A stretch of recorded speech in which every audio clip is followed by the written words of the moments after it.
Hey guys, welcome back to Clownfish TV. This is Neon. I am here with Geeky Sparkles. Hello. And she's actually sitting in on a Dungeons & Dragons video because we're going to talk about Dungeons & Dragons Honor Among Thieves, the movie, which Hasbro needs to do very, very well to try to salvage the image of this damaged brand, and having their directors do interviews is not going to help. No, apparently not. Apparently, the people behind the movie loved emasculating leading men.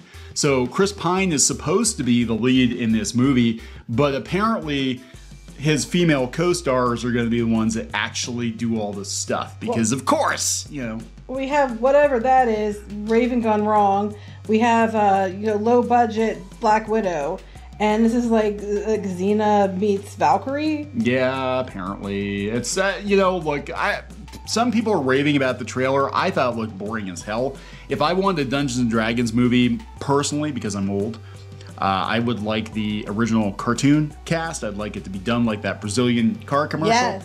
And that's the D&D movie I would like to see. As a woman, I'm really, really tired of how female characters are portrayed.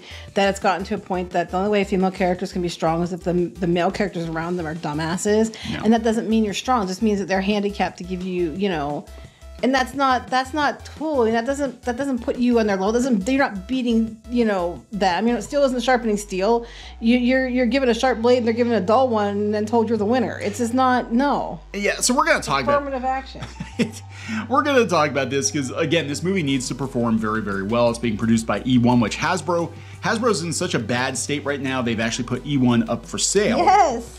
They've laid off, 15, 17% of their staff. We've got Bank of America, calling them out for overproducing Magic cards. People are saying that Magic cards are being buried. I love how Hasbro has the environmentally friendly packaging. But anyway, so everybody is calling out Hasbro for basically failing the brand, failing Wizards of the Coast. They had the apology tour. It was a Kyle Brink going out to all these YouTubers, independent tabletop YouTubers, and he kept sticking his foot in his mouth again and again and again. Of course, he's the one who...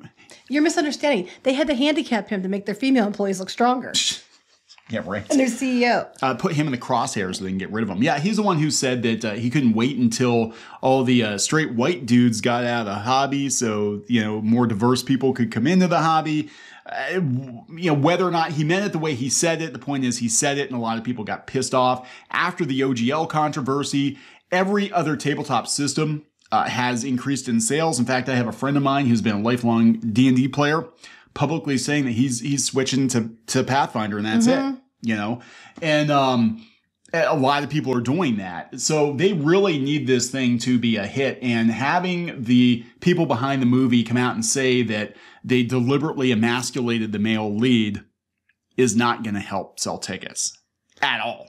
I mean, I wouldn't want you to be, less so I could be more. I mean, that point, that what's your win worth? Yeah, right. What is being more worth? Because the other person, you're not really, because the other person has to be less so you could be greater. Then that's not really, actually winning or gaining something. No. So let's talk about this. Got to give a hat tip to Mike over on clownfishtv.com. Yes, there is a clownfishtv.com where there's news that we don't do videos on. Lots of other news and reviews and stuff that you're missing out on, so go over there. Before we get into it any further, please subscribe for more pop culture news, views, and rants. Guys, over 296, almost 300,000. Almost 300,000 subs. Thank you so much for the support. And yeah, we've been talking a lot about D&D lately because Hasbro and Wizards of the Coast keep stepping it. They keep stepping on that rake again and again. Yeah, that's funny. So according to a Variety article, they interview the directing team behind the Dungeons & Dragons movie, Honor Among Thieves. Thanks to this, we know that the male characters are weak and the strong female characters are strong female characters. Yay. Yeah. Yes, Queen. Yes, Queen. So John Francis Daly and Jonathan Goldstein, and one of the three writers for the upcoming film, they had an interview with them. During the interview, Daly was asked about Sophia Lillis, Doric, I guess is the girl with the horns, I don't know, Michelle Rodriguez, Holga, being on the front lines in the battle scenes. Daly responded, "It wasn't an attempt at wokeness, but rather, we like that Holga is the bruiser that does the dirty work for Edgin, Chris Pine's character. And he doesn't like to get his hands dirty. We also love emasculating leading men. See, if they had just ended there and not adding that part, I could be like, okay, that makes sense. The woman's, a lot he's more. A thief, and she's like more like the brawn, and that's understandable because there are a lot of women out there who are stronger, and that they are more about like then there are guys who are more like hey, if she wants to be the one to get her hands dirty, let her. It's kind of like when we do housework. It's kind of like how we do everything. Anyway, I just, I let you do all the dirty work, and then I just sit back and take all the credit. That's right. No, I don't. No, actually.